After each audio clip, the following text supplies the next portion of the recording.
Hi everyone, I'm Isabella. And I'm Carmela, and welcome back to Trends Unleashed. So today we're joined with another very special guest, Maya. Would you like to introduce yourself? Yes, sure, of course. I'm Maya.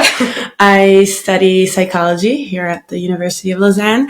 And I want to start by saying that I don't think I have any special qualification to be here today, except the fact that, we're all the same age. We're all kind of in the same environment. Yeah. At the same moment in our lives. Yeah, figuring everything out. Exactly. Yeah. So that's maybe what I can bring to everybody today. And that's exactly what we want. Yeah, exactly. In fact, today we're joined by Maya because we want to touch a topic very related to the period of our 20s, which is sex. And the reason why we choose to have Maya today is because now the current plan for the future is to become a sex therapist. Yes. So yeah, we thought it would be very interesting if you want to share with us what's your relation with this with sex, what you think about it, why you think it's important. How this idea was born. Oh, okay, yeah. Well, first of all, I just find it interesting. The first thing, even now, again, I'm studying psychology, and maybe, well, first of all, we never really talk about that in the classes I've taken as of till now.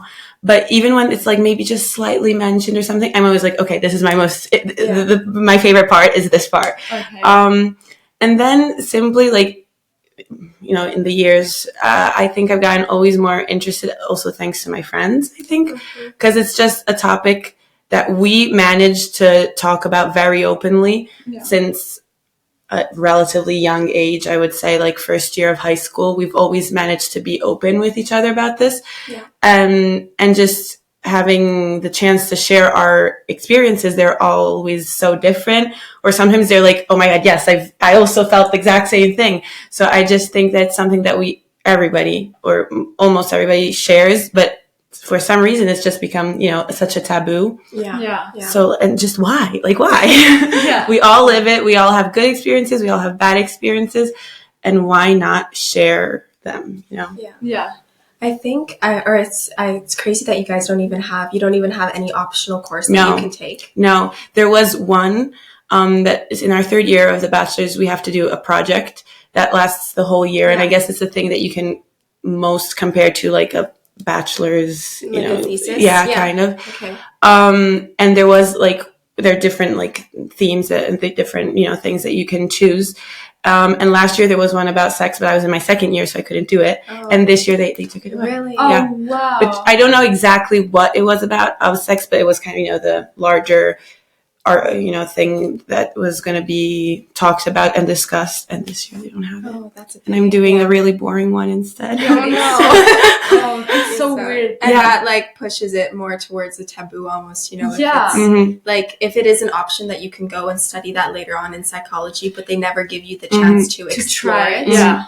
Yeah. Yeah. In fact, as of now, talking about, my life plan, I was thinking maybe after my master's degree to maybe go and work a few years in the States. Yeah. Since I have that part of my family in my life that I've never really explored. Yeah. Because there I feel I would have more opportunities and more classes and even more actual job opportunities that I could, Yeah. Yeah. And then that could be something that you could eventually bring to Switzerland. Exactly. Because, obviously Switzerland is much smaller. So, of course, there's also less demand and less problems in general. Anything that's bigger has more good and more bad, Yeah, definitely. No, of course. Yes. Of course. So here we live in a very small reality. But I definitely, would like to bring back what I can hopefully learn. Yeah. Yeah. But you mentioned that, so you have always spoken openly and freely with your friends. Yes. But you still mentioned the word taboo. How do you still feel it is a taboo in society, even if you speak openly with all of your friends? I do. And sometimes very naively, I almost forget. Well, first of all, my friends and we've always also, been pretty open on self-pleasure, and which that I think, especially in women, is a huge taboo still. Yeah. So once when we actually started university, and we met, some new people, obviously, because we're all in different universities, and we realized that they never talked about that, or they never even like used the word vibrate or something like that. Like we were like, oh wait, well, okay, so maybe we're the weird ones. I don't know. But so we really almost like realized, so it is I mean, I would use the word problem because it is not spoken about enough. And then, so I think it just depends on who you talk to. And I think I was honestly lucky because if I wouldn't have found those friends, maybe it would have been a taboo too. Yeah, exactly. Yeah. It just depends, on who you have around you. I think, especially at our age, that's a huge thing, your friends. Yeah, me and Kevin have spoken about this several times, that you, like, your course of, like, not only your train of thought, but also how you, like, develop that throughout the years really depends on the people that you're surrounded by. Absolutely. And as soon as you have somebody who says something that you never thought about before, and you're, like, open to talking about it, it can completely change how you see certain things. Yeah, but especially with sex, I'm sure I was not like so confident to talk about it before coming to to uni. But then like the more you talk about it, the more it gets easy. So yeah, definitely. Yeah, it's your friends are everything. I think at this age, yeah definitely. And there's something like very comfortable in when you're with other girls. It's so like nice to talk about experiences because as you said, everybody has bad experiences and good experiences, and I don't know, it's you feel like safe, and it's even if you had a bad experience, if you had maybe a bad experience, you can talk about it and you can discuss, and you can ask me as well. Like with friends, there has always been the liberty to also talk about the negative, which is also a lot harder to talk about. I think because it's a little more like. It can be also a little more vulnerable when it's like a negative experience as well. Yeah, and like by saying there's always the good and the bad, I don't want to like normalize the bad experiences. Of course, but it's something that helps you like also realize like maybe when you were younger, not that we're old, but I mean maybe you just thought something was normal. Instead, then by talking with your friends openly about it, you realize, okay, maybe I shouldn't feel this way, or maybe I'm not supposed to do it that way. Like even how. I mean, I think it's important to talk about from how you're feeling, from your emotions, and like also sex with love, sex without love, but also like practical things, like actual, like how do I do that? Yeah. Like I don't know. I feel that again in our society, like it's also a lot more normalized that boys watch porn or those kind of things. I didn't that much, so like maybe some things I literally almost didn't know how to do them, you know what I mean? Yeah. And like giving tutorials, I mean, like to your friends. I mean, again, talking about emotions and the more practical stuff. It's all useful. So many of us come from different backgrounds of like sexual education, and even just how it was, because at least for me, it was in middle school, and how maybe that was introduced into your life. If your teacher explained it straight away as something that like the teacher was almost embarrassed of talking about, even that could indirectly influence how you talk about it in high school, how you talk about it at uni. Yeah, but the same with the background at home. Absolutely. Yeah, because a lot of people have like the taboo of sex at home, so they do not speak about sex with their parents or siblings. You know. Yeah. So, what about you? Like, is it a topic spoken like at home or? Honestly, no. Actually, I mean, I don't really talk about it with. Well, I only have a brother and obviously my parents. And I never really spoke about any of my personal experiences with them, but I know that if I wanted to, I could. Yeah. Okay. And I think something that also was very helpful, that they always trusted me. Like I remember when like I had my kind of, like first boyfriend or whatever, like, and I asked them like, can I go to his house to sleep? And like my mom was kind of like hesitant, and my dad said, let her go. If we don't let her, she's going to do it behind our backs. Yeah. And not because like I was like a bad girl or I was like sneaking around or stuff like that, but just because it's a natural thing. Yeah. And I think it's always better that, well, in this case, your parents know where you were instead of, just doing it. Behind their backs. Because I honestly probably would have I probably would have somehow at some point done it if they wouldn't have let me. So no, definitely. No, I think that can also change a lot how your parents, like, you don't like you said, you don't necessarily have to specifically open up and say like, this is how it went. Yeah. But at least like like having the freedom to, if you want to talk exactly about it, knowing that I can is what's important. Yeah. Mm-hmm. And what do you think about the role of sex therapists? Well, I mean, like all therapists, I would say generally there's the idea that you need to go when there's a problem, which you do, but you can also go simply when you have maybe a doubt or I'm not sure if what's going on is correct or not. Like, you don't have to only go when you're sick or when there's like, when it gets too extreme. If you have a doubt, you don't know if who you like is right for you or what you like is correct, is normal. I think it's always useful to go and talk to, a third person that's totally out and objective, like a therapist. And I think you'll actually realize, especially in the sex world, that you're never really alone. And I mean, you're not going to be the only one in the entire world that has lived something like that, you know? Yeah. I think that, I mean, around having a therapist in general, the taboo is falling on that, and people are openly talking about it as well. Yes, but always I think more. that, like, at least in our age, like, I have never ever heard anybody mention, oh, I would like to go and see a sex therapist. Yeah, you know, that's true. It is something that I associate with, honestly, like when you're like older, like you said, but it's definitely not something that you have to do when you're older, but it's just because nobody talks about it. Like, nobody has ever at least said to me, like, this is something that I would like to, like, not only see like a normal therapist, but also, you know. Yeah, that's true. I think maybe because at our age, we're still also maybe figuring it out. Yeah. Probably, also, like, literally what we like, what we don't like, who we like. And also, I think that at our age, when you have, like, bad experiences, you're always like, well, anyway, I still have time to find the right one, you know? Yeah. Instead, maybe once you get older, it starts becoming, like, I don't know, my husband or my partner, my life partner. And if there's a problem, it's like, oh no, like, I need to solve it. Yeah. But that's not necessarily true. I mean, it could be with your boyfriend that you've been with for 1 month. I mean, if there's a problem, why not? But like you said, in general, it can also be connected to self-pleasure. It can also be connected to, like, so many different things. And even in this age, like, before you mentioned that so many people, like, don't know what to do. So it can, like, even in this age be something that you would like to explore, but you might not even feel comfortable saying it because nobody around you is doing it yet, you know? Yeah, totally. I agree. And I actually had never even thought of it this way, that, like, it's more on older person, you know, age range. And I agree. I think it is like that in this moment, but why not change? Why not try? Yeah.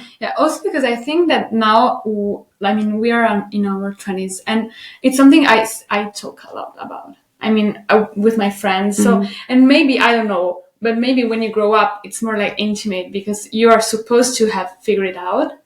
And so maybe like, when there's you, a pressure when to you have like out? a problem, maybe it becomes a taboo with your friends, you know? Okay. Maybe it's not like the first thing you do is going to your friend and talk. I mean, now it's normal because we are all like on our like first experiences, or not, maybe not first, but, you know, like we're like discovering. And then when you grow up, you should know it.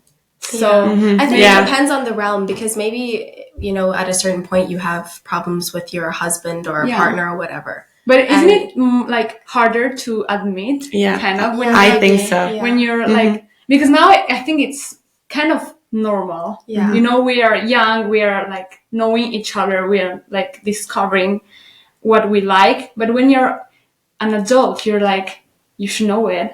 So admitting that that something is not working as you would like to.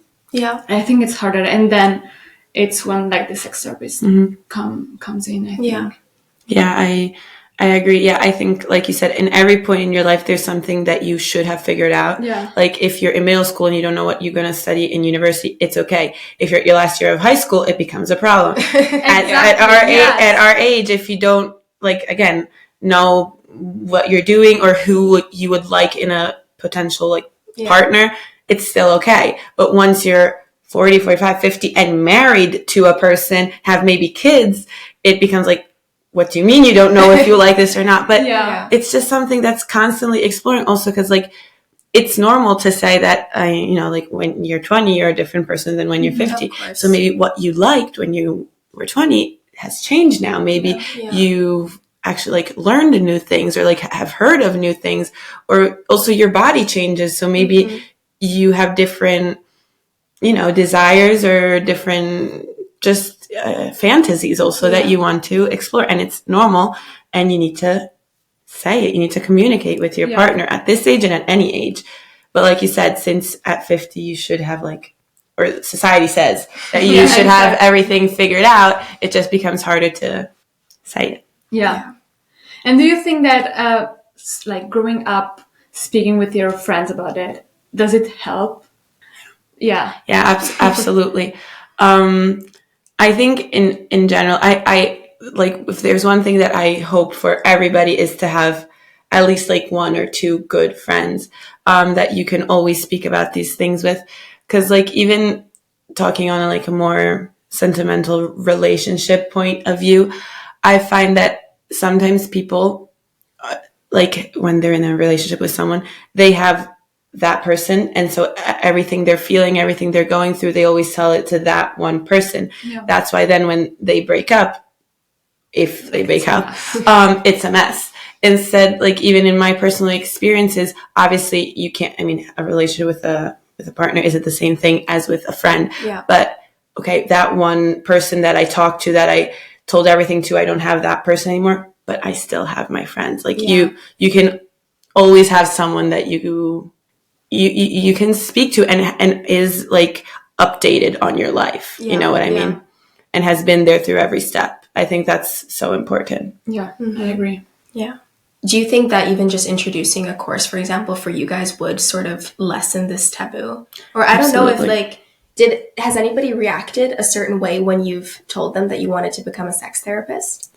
I mean, I don't know. I think, yes, maybe they're kind of surprised. And again, it's kind of like, why you like some kind of sex freak. I don't know. But I can also imagine that if it's something that you guys aren't necessarily taught, or like, then it's surprising, because people are like, okay, but how did this idea come about? Because it's not something that you like throughout your studies you've been like, I don't know, you've been trained to think of in a certain sense. That's true. Yeah, I don't think I've gotten necessarily like negative reactions, thankfully. But yeah, it is kind of like, also like I want to become it, and I'm not sure how to, because I don't even have a course. So like, where do I start? You know? But I think the fact that I want to become it has developed again by talking to other people and realizing how important it is for me to talk about these things with my friends, and realizing that other people don't. So like, I want to be that friend for them, which obviously if you're a therapist is not a friend. It's a professional relationship and everything. Of course. But you know, I realize that not everybody, I guess, got lucky. I mean, I don't want to say that other people have bad friends, absolutely, but I feel that I got lucky with my friends. So I just want to be that person for other people, you know. And I think that's really a beautiful thing. But like it's true.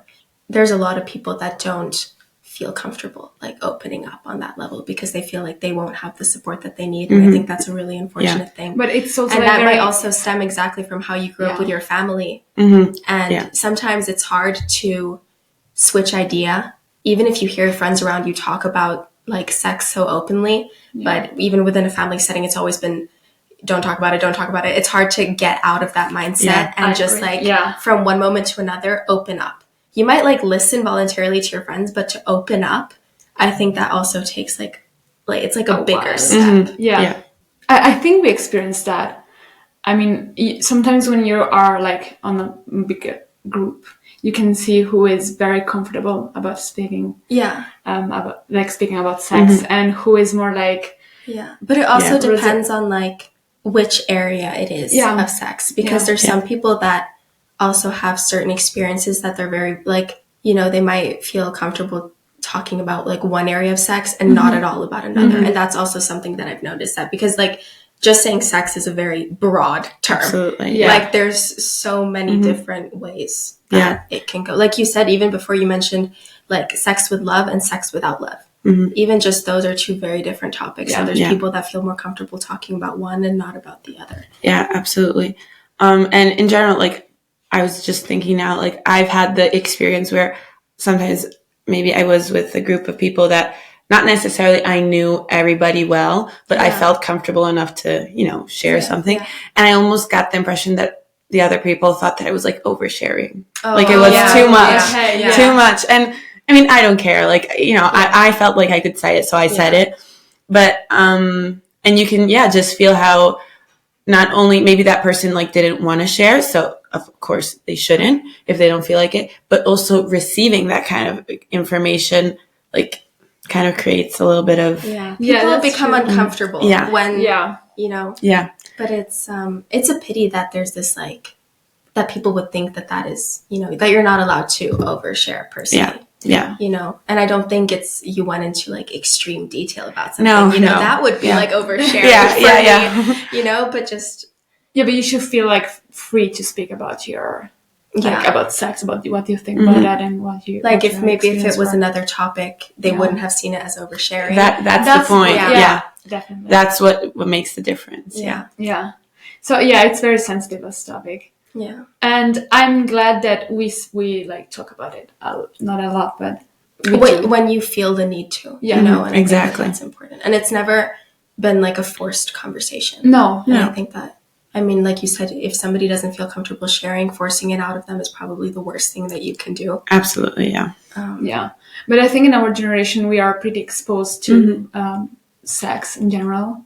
I mean, with also the social media, you get like information pretty easily, I think. But it's also, I mean, sometimes I don't think you get the right information. No. You can create an idea of how something is supposed to be when in reality, like every person is different. So you can read about it online, but then you find yourself in a situation and absolutely. Yeah. And again, like, unfortunately, I think especially for things about women, like it has happened that once, like my friends and I had like a question and we literally had to search for a porn video because like we could not find the answer to a question. Yeah. And I find that pretty crazy. Yeah. Because it's just a chain of like misinformation then because I don't know, maybe we didn't understand something, then we'd watch a porn video which maybe helped us a little bit but not completely, and it was like purely information. It wasn't like haha, how funny. It was just we wanted an answer to a specific question and we could not find it any website, we didn't look at books, but I mean, it was hard to find the answer. And I think, honestly, again, that's a problem. Yeah. It is. Yeah, especially as women, like, sometimes I have the impression we have a lot of doubts. And that's why we have to speak about it. Yeah. But it's a problem if you do speak about it with your friends and nobody knows. And, like, you can't find it online. So. Yeah. But do you think that, like, introducing it, maybe this topic more into like middle school and high school would like lessen the taboo around it, like having open discussion? Because I don't know if it was in a previous episode or if I just talked to someone. I think that in general, having like some sort of like ethics class, some sort of class of like pure discussion is necessary in like a high school setting, in a middle school setting, for example. And then obviously it depends on how old you are to talk about certain topics. And if you're not comfortable sharing, you shouldn't. But I think that maybe like just hearing people around you talk about it more openly without any, even just like not based, like maybe not on a purely scientific level, but also on like all the separate problems that can come with it. Exactly. Yeah. I was thinking the same thing.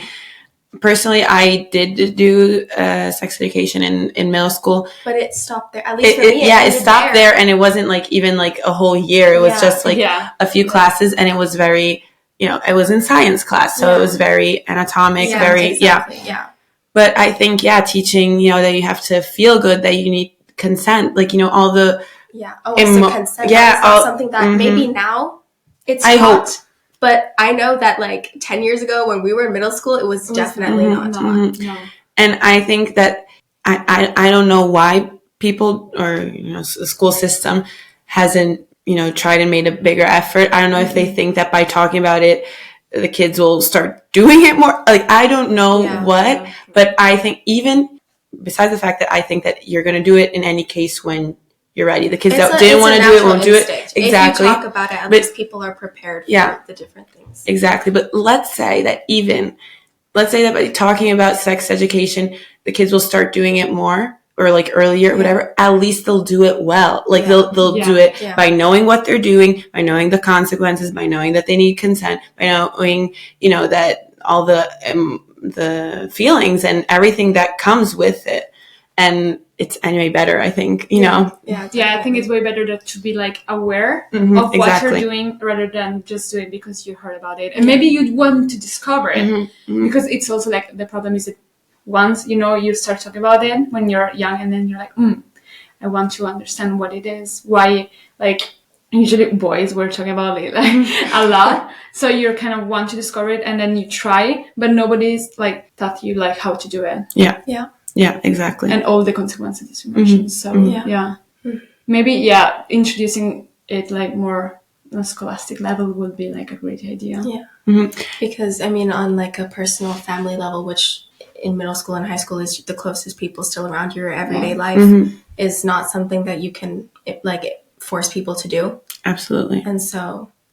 Yeah, and again, I think having a teacher or maybe even a sex therapist in middle school, having that. Oh, I was kind gonna of, say that. They always say like there's the school like psychologist if you want, but there's never more than that. Like she is just there for like more personal problems. At least to me, it's always been like if you have trouble with this, you can go there. Exactly. Like, Yeah, and maybe having like a class again in middle school taught by a sex therapist would be almost better, not because like science teachers aren't competent or anything, but the science teacher is still somebody that's like going to grade you. Maybe you're not that good in science, so maybe like you feel a little bit of judgment or a little bit like detached by that person. But maybe having again that like neutral, objective person that won't grade you, won't like judge you, kind of like teaching. A guest speaker Exactly, that comes in and just tells you about it. Yeah. And maybe in some, I mean, I hope that in some schools in the world this already exists. I mean, I would imagine, I but guess,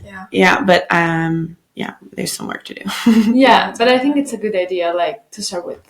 But I think there's so many things that people should be sensibilized to at a younger age, and it's just not the case. And I think that society has a long way to go on a lot of things still. Yeah, I agree. Unfortunately. But I mean, I hope that that taboo kind of falls on it, and that it is.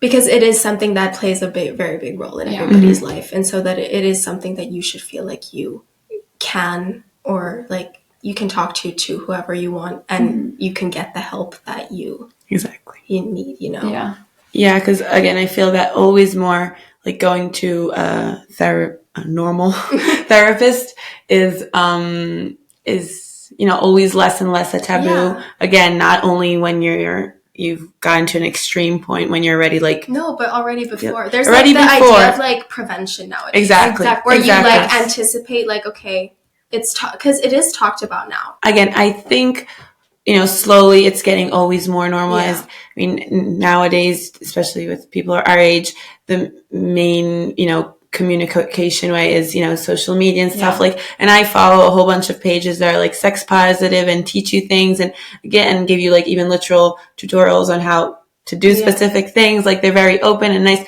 but I think like, again, I follow it because I'm interested. Maybe people that have never been exposed to that, again, because of their family, their school, their environment. Or they might even be embarrassed to follow Exactly.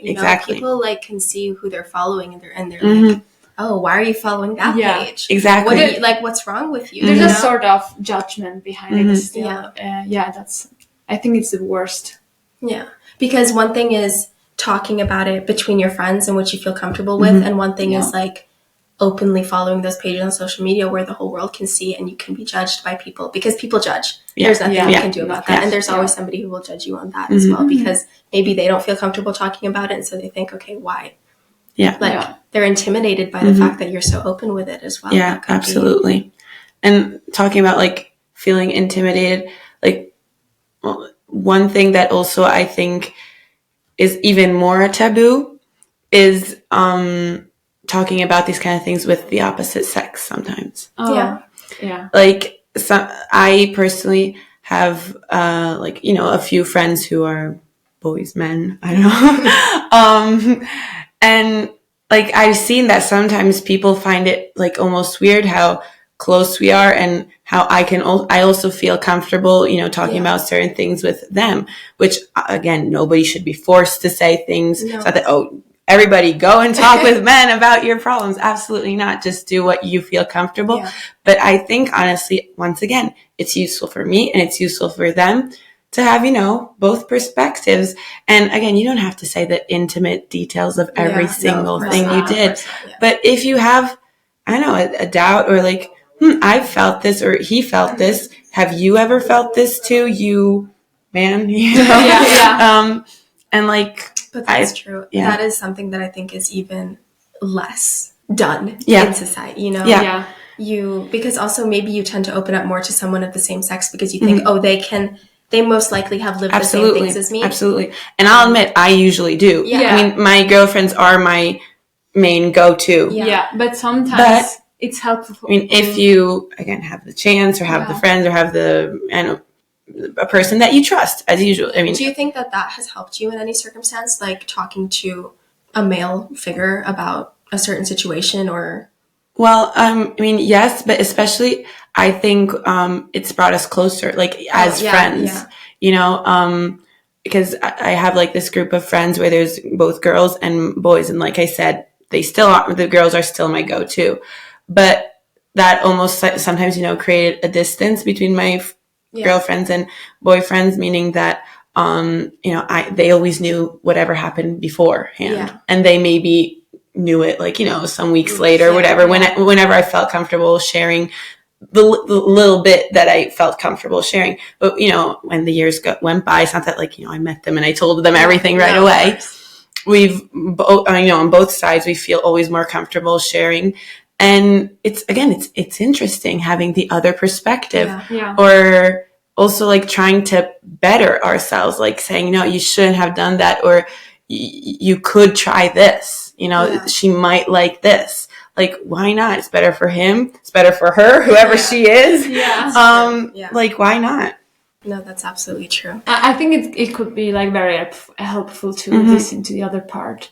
Yeah. I mean, because especially if the problem is like on both sides, you know, you have a problem with your partner, maybe understanding that, like for us, like the male part could be like helpful, or also the same for them. Yeah, but I also understand that it's like, you know, it takes time to learn how to open up to the other sex as well, because it's, in the end, it's also like you get used to certain things. Like once you unblock yourself with maybe all your girlfriends, you're like, okay, now I can openly talk to them. Yeah, exactly. And opening up to somebody else that you know that might not like live the exact same way as you, even if they understand, is still also a whole process in itself. But in the end, I think it does bring you closer, you know? Yeah, exactly. And like I said, it wasn't automatic. It took, you know, a few years, but I mean, it's worth it, I guess, you know, and it's nice because also, again, it brings you closer. You're honest. You have different perspectives on things. Yeah, but also for like maybe your future partners. I mean, you have like, you can maybe anticipate certain things because you've heard a male perspective before. Exactly. You know, yes, definitely. Like you kind of unblock the whole taboo of like speaking about your sex life with. And I think that like if you can be honest with your friends or with your male friends or with anybody, then there's a higher chance that you'll be honest with your partner. Exactly. And manage to communicate well with him or her or whoever. I think that helps. It's almost like training to be like a good girlfriend or a good communicator in general in life. You need to be a good communicator, but especially in these things. You know? Yeah, the more you're comfortable speaking about sex with your friends, I think it helps with your partner as well. Because I think it's always hard to talk about it. I mean, it's very intimate. It's a way to, you know, show vulnerability maybe, and it's very intimate. So it's something you have to train. It's a kind of a skill. But also, I mean, hearing like the perspective of your friends as well, you can also understand, okay, maybe I'm not alone in this. And so you more easily open up to maybe your partner because you like you might like create complexes like, oh, I'm the only one. Yeah. But you might not at all be the only one. And so then you sort of think, okay, yes, this is something that I can talk about because it's normal. Exactly. You know? Exactly. Yeah. And the end result is always better, because I can understand, you know, maybe you really like this person or something, and then there's just something maybe that he's doing or you're doing, or that just something doesn't click maybe, but you like this person so much, so you don't want to, you know, offend him, or you don't want to ruin it, or you don't want him to think that you don't like him, or I don't know. But if you talk about it again with your friends, and you realize that it's normal to just, you know, say it, then the end result is that hopefully by communicating well, you will manage to explain that it's just this specific thing that maybe can be changed, or maybe, you know, somehow make it click better. And the end result is probably going to be that it's going to be better, whatever it is, you know. I mean, it's worth it. That's the goal. That's the goal. I mean, I don't want to make any false promises, but I mean, that's how it should be, at least. Yeah. So thank you so much for sharing with us. Yeah, it was very interesting, and for me too. Yeah, we hope for like a better future. With sex. A more open future. Yeah, a more open future. Yeah. Yeah. So thank you for coming. Thank you for having me. We hope that you guys like this episode. And see you next week. Bye. Bye.